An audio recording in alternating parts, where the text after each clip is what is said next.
അയ്യോ, എവിടെയായിരുന്നു? ഞാൻ മീയക്കുട്ടിയെ മിക്കവാറും കാണാറുണ്ട്. ഞാൻ പിന്നെ ഇടയ്ക്കിടയ്ക്ക് വരാറുണ്ട്.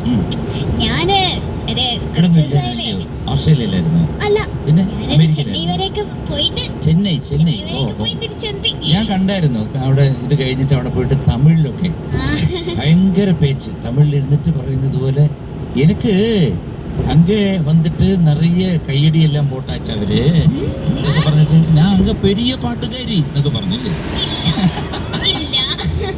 അപ്പൊ ആരായിരുന്നു മുമ്പിലിരുന്ന ആള് ചോദിച്ചതുപോലെ அங்கே யாரைக்கு தெரியும்? அங்கே யாரையும் தெரியாது. எனக்கு வந்துட்டு தாசண்ணா நன்னா இருக்கு, அவரு സൗണ്ട് ഒന്നും നന്നാ ഇருக்கு, ചിത്രമ്മ சொல்லவே வேண்டாம் എന്നൊക്കെ പറഞ്ഞു.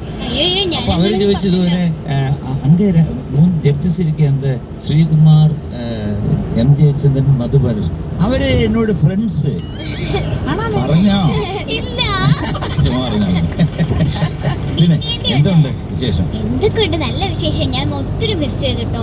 അന്നൊരു ദിവസം ലോറിയിൽ സംഗതിയൊക്കെ ഇറക്കിക്കൊണ്ടുവന്ന് ഇവിടെ ഞാൻ വെറുപ്പിച്ച കറക്റ്റ് ഓർമ്മയില്ല. പക്ഷെ സംഗതിയൊക്കെ കൊണ്ട് ഇവിടെ ഫുള്ള് സ്പ്രെഡായി. അതെല്ലാം തിരിച്ച് കൈ കിട്ടി. മീക്കുട്ടിക്ക് ഓർമ്മയുണ്ടോ ഓർക്കസ്ട്ര? എനിക്ക് ഓർമ്മയുണ്ട് ഓർക്കസ്ട്ര. എന്താണല്ലോ നിങ്ങളെ കണ്ടതിൽ ഒരുപാട് സന്തോഷം രണ്ടുപേരും. ഒരുപാട് ഓർമ്മകള് മിന്നിമാഞ്ഞു പോയി. മോളെ വിളിച്ച് എനിക്ക് മറക്കാൻ പറ്റാത്ത ഒരു സീൻ എന്ന് വെച്ചാല്, മോള് എന്റെ മടിയിൽ ഇരുന്നപ്പോഴത്തേക്ക് ഞാൻ പറഞ്ഞു വലിയൊരു പാട്ടുകാരിയാവും അല്ലെങ്കിൽ ഒരു അഭിനേത്രിയാന്ന് പറഞ്ഞു. എനിക്ക് രണ്ടും വേണം എന്ന് പറഞ്ഞു. രണ്ടുമായി കണ്ടോ. അപ്പം ഞങ്ങൾക്ക് ഒരുപാട് സന്തോഷം. നിങ്ങൾ രണ്ടുപേരും കൂടെ കണ്ടോ ആ സീറ്റ് അങ്ങോട്ട് പോയിരുന്ന് സംസാരിക്കാതെ വഴക്കിടാതെ അവിടെ ഇരിക്കണം. അങ്കിൾ വിളിക്കും കേട്ടോ, പാട്ടൊക്കെ പാടിത്തരണേ.